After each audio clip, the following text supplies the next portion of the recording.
Hey guys, how you going? I hope you're all doing well out there. My name is Jo. Welcome back to the channel, Garden of Venus. I just wanted to talk to you about some messages that have been coming through for me to help you align with a stronger connection to your guides, to your spirit team, even to your intuition. So I just wanted to talk about different creative ways that we can engage our intuition and that we can also have a little bit of fun with our inner child in creating tools for divination. So if we open our minds to the thought that we innately as humans we all have these skills, however dormant or however into your intuition you already are, how much your spiritual practice already allows for that open communication. There are always different ways that we can sort of kickstart, or we can align with different tools in our practice that can help us. So for example, using oracle cards, using tarot cards for clarifications, they're just tools. They're just tools to assist us in the flow of information that is coming down to us. So I wanted to talk a little bit about making your own, having a go at making your own cards or making your own different ways to interpret messages. I mean, you can go ahead and have things like the channeled drawings that I make. I like to infuse my pencils or my paintbrushes with intentional energy, and I use those specifically for my divination as opposed to my artwork, which is completely different.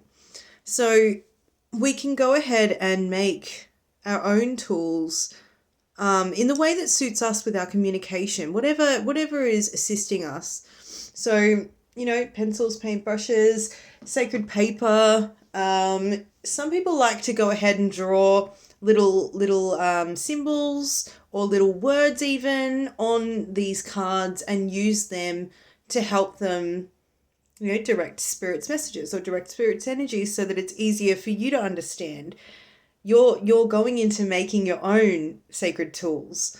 I know that there are some people that like to go for nature walks and find, with respect to the nature that you're around, obviously, and the nature realm, finding different leaves or different plant, sort of things that you can eventually use to make resins or smudge sticks or incense.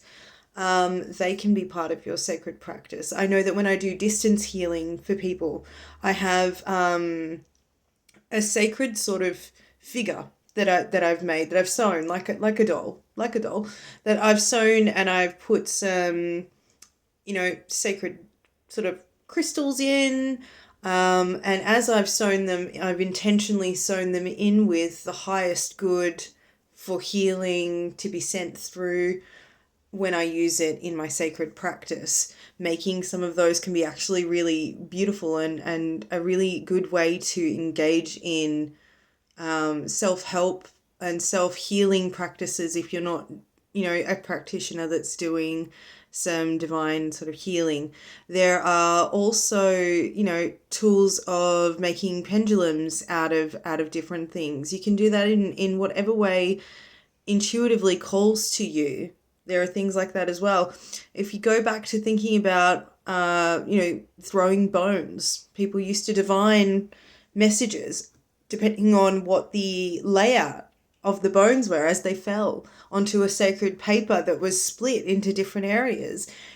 Divining using tea leaves and things of that nature as well. So you can even go so far as to making your own cup for your tea leaf or coffee divinations. The sky's the limit. The sky's the limit. When we were kids doing chatterboxes and things like that, there is literally no rules when it comes to these things, only that your intention is very clear about why you are making it as you are making it. And if you're using it directly in your practice to also very strongly cleanse and clear them after each time or something along those lines, just to make sure that you're maintaining them in the clearest form that they can be in.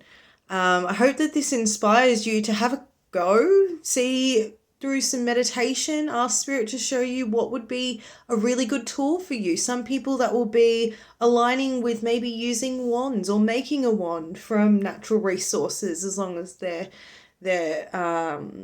okay with the spirits around. You'll know whether you're meant to pick something up or not just through holding it in your hands and listening to the impulses in your body as to whether that's the right thing to do to take that.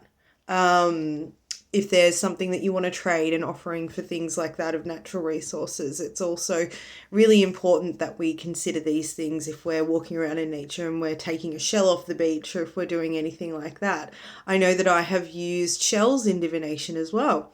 So it's really up to you. It's up to you what creatively you align with, and it can really be whatever you want. As long as you are, remembering to do everything with grace and love and a very clear intention when making them, it's pretty exciting. It's actually quite a beautiful thing. And, many years later, I still use the same things that I've made. Some runes on little wooden discs or clay as well. You could do something like that. It's all really a beautiful thing to enhance your own practice.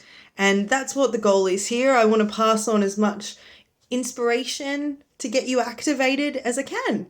And I hope that that gives you something to do over the weekend. Maybe you can make some, I know that it's Mother's Day coming up around the corner on the weekend. I'll be doing some readings soon that would be in alignment with messages from our ancestors from the mother's side, because I've had a lot of door knocks, energetic door knocks to do that. So I'll be doing some of that soon.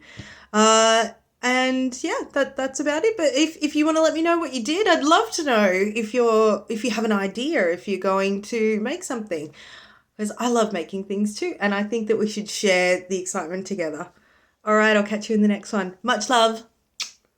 Bye for now.